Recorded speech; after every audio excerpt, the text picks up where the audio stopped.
खुलुमबाय गिबि गिबियावनो नोंथांमोननिसिम मोनसे मेसेज आरो बे मेसेजआनो जाहैबाय मा जोंनि बिटिसि आव ओरैबायदि सानै साथामसो मेन्टेलिटी बा सानसनो हायै साननो रोंस्लाबै सानै साथामसो पलिटिकल लिडार दङ बैफोर पलिटिकल लिडारफोरनिसिम मोनसे मेसेज बिथांमोना हायोब्ला दैलि नैबे गेमखौ कमप्लिट खालामनो जुदि ट्राई खालामबाय जुदि थायोब्ला बिथांमोननि ब्रेननि जा सान्थौ गोहो एसेब्लाबो आपग्रेड जागोनखौ आङो माने नुहुरो आरोना जोंनि बिटिसिनि सीएम नि थाखाय नैबे गेमखौ जुदि सेलेक्ट खालामनानै होनायमोनब्ला अर्थात बे गेमखौ उइथिन 1 मिनिटनि गेजेराव जाय केन्डिडेटआ कमप्लिट खालामनो हागोन बे कमप्लिट खालामनो हाग्रा केन्डिडेटआसो बिटिसिनि सीएम जानो हानायनि मोनथायखौ मोननाय जानांगौमोन दा जायफोर सुबुंफोरा बे गेमखौ 1 मिनिटनि गेजेराव कमप्लिट खालामनो हायो बैफोर हाग्रा सुबुंफोरा गोसोआव गुदुं जानो हागौ थारैनो जुदि बेफोरबायदि जामारनायमोनब्ला जोङो सीएम जानो हागौमोन नाथाय बिदि मालाबाबो जाया मिथिबाय बेखौ सिमां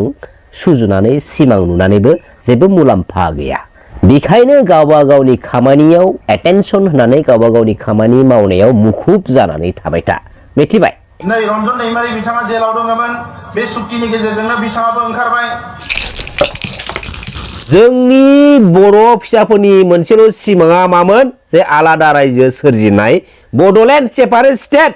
सोरजिनाय बे सोरजिनायनि एगेन्स्टआव दिनैयो एनडिबि जोनोम जादों दिनै बिएलटि जोनोम जादों लोगोसे जोंनि हारिनि गेजेराव गोबां माहारियारि आफादफोरा दिनै जोनोम जालांबाय नाथाय दिनैनि स्टेजआव जोंनि हारिनि जा सिमां जा थांखि दिनैयो जोङो मावफुंनानै लानो हायाखै नाथाय बेनि आन्दोनि गुबै पलिटिक्स आरो पलिसिफोरा मा मोनसे बाथ्राखौ नोट खालामनानै नाय बिएसि एकर्डनि उनावहायबो नो Bodoland north east divide Assam 50-50 BTC एकर्डनि उनावहायबो नो Bodoland north east divide Assam 50-50 नाथाय थार्ड टाइम बे बिटिआर पिस एकर्डनि उनावहाय नो Bodoland north east divide Assam 50-50 बे स्लगाना बे दाबिया बबेहाय गोमानानै थाबोखो सोर दोनखुमाबोखो लोगोसे बेनि फिननायखौ दिनैनि स्टेजआव सोरबायदि लिडारा जों रायजो राजानो फिननायखौ होगोन बुं दिनैनि बे स्टेजआव बुं बड'फा उपेन्द्र नाथ ब्रह्मनि गालांनाय जा सानस्रि सोदोमस्रि आरो थांखिनि गेजेर गेजेर जोङो गणतान्त्रिक लामाजों जोंनि बे आलादा रायजो सेपारेट स्टेट बडलेण्ड सोरजिनायखौ जोङो नांथाबबोदों नाजाबोबाय थादोंमोन नाथाय फैयै फैयै फैयै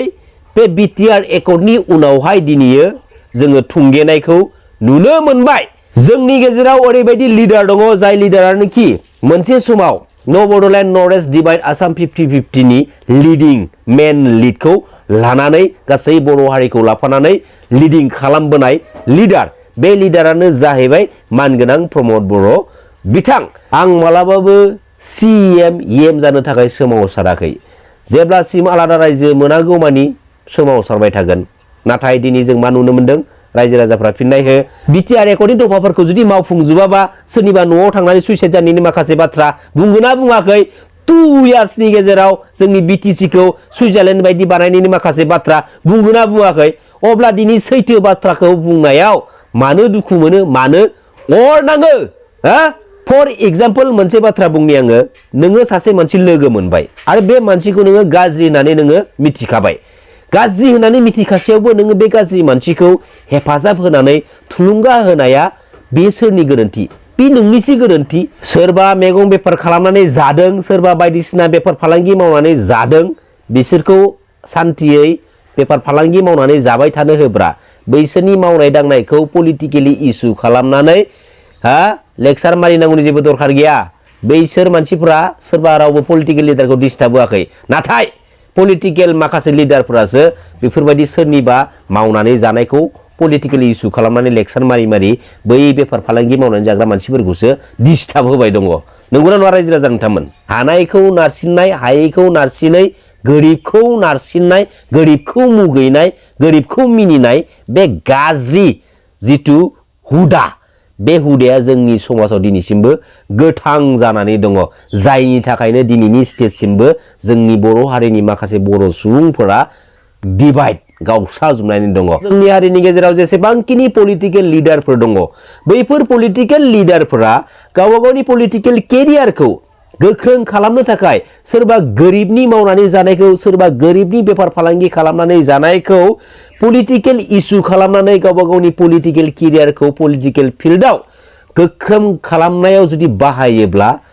बियो मोजां जानाय नङा बेखायनो बे लामानिफ्राय गोजानाव था लोगोसे पलिटिकेल फिल्डआव फैनानै पलिटिकेल जुदि सासे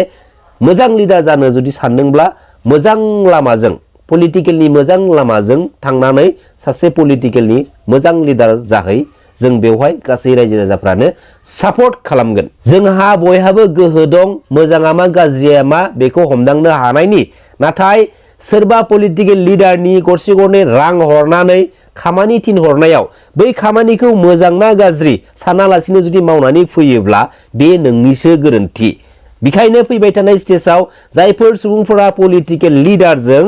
लोब्बा दङ बैफोर सुबुंफोरा पलिटिकेलि फिल्डआव थानानै पलिटिकेलि डिबेट खालामलायबाय था बेवहाय बुंनांगौ जेबो बाथ्रा गैया नाथाय पलिटिकेलि इस्युखौनो पार्सनेलि इस्यु खालामलायनानै बहाबा बुलायलायनाय बहाबा नांलायलायनाय बेफोरबायदि खालामलायनाय हाबाफारिनिफ्राय गोजानाव था पलिटिकेल इस्युखौ पार्सनेल लाइफआव इस्यु खालामनानै नांलायलायनाय बुलायलायनाय होसोलायनाय जुदि खालामोब्ला बे लिडारा मालाबाबो सासे मोजां लिडार नङा आरो बे लिडारनि जिथु साननाय गोहो आरो गोसो बे मालाबा मोजां नङा बियो सासे अहंकार गोसोनिसो मानसि दिनै जोंनि हारिनि इयुन जोलैफोरनो पलिटिकेल फिल्डनि गेजेरजों मा नलेज होलांनो सानखो हा जोंनि बे इयुन जोलैनि फरायसाफोरनो पलिटिकेल फिल्डनि गेजेरजों मा नलेज होलांनो सानखो हा दिनै जोंनि हारिनि ओरैबायदि गोरों गोरों सुबुंफोर दङ जायफोर गोरों गोरों सुबुंफोरा दिनै बै माखासे सानै साथामनि जाबायदि पलिटिकेल गेम प्ले ना बेखौ सिरि सिरि नायगासिनो दं जोबोद लासिंसिं बाथ्रा ओरैबायदि लिडार दं जोंनि हारिनि गेजेराव जाय लिडारानोखि गावनि फिसा फिसौखौ बर' बिमा रावजों सोलोंथाइ होनायनि अनगायै गुबुन हारिनि रावजों सोलोंथाइ होनाय नाथाय बे लिडारानो जोंनि हारिनि गेजेराव गोबां रोखोमनि गोबां बाथ्रा हा बर' राव गेवलांथों बर' हारि थांनानै थाथों हा बेफोरबायदि गोबां रोखोमनि गोबां बाथ्रा गावनि जोनोम जायगायाव थानानैब्लाबो गावनि बिमा रावखौनो रायलायनो रोङि बे माबा मोनसे गनायथाव बाथ्रा ना बे माबा मोनसे फोथायजाथावना बाथ्रा ना बेखौ मालाबा फोथायनो हाया बेयो एखेबारे इम्पसिबल गनायजाथावना बाथ्रायानो नङा बियो आरो बेफोरबायदि मानसियानो दिनै out of India out of Assam थांनानै जाय जायगायाव थांदों बै जायगानि बिमा रावखौ जुदि 6 मान्थनि गेजेराव 4 मान्थ्सनि गेजेराव जुदि सोलोंनानै जुदि लानानै फैनो हायोब्ला अब्ला बे मानसिया गावनि जोनोम जायगायाव एसेबां बोसोर थानानै गावनि बिमा रावखौ मानो सोलोंना लानो हादिया हा दङ जोंनि हारिनि गेजेराव दङ बेफोरबायदि मानसि दङ जोबोद लासिंसिं बाथ्रा निजिनि जोनोम जायगायाव थानानै निजिनि बिमा रावखौ रायलायनो रोङि जोबोद लासिंसिं बाथ्रा बे माने मोनसे देखायनाय श' दङ एक्चुअली दिनैनि समावबो जोंनि हारिनि गेजेराव बेफोरबायदि सिस्टेमनि मानसि दङ खुलुमबाय जै बर' हारिनि जै बर' बिमानि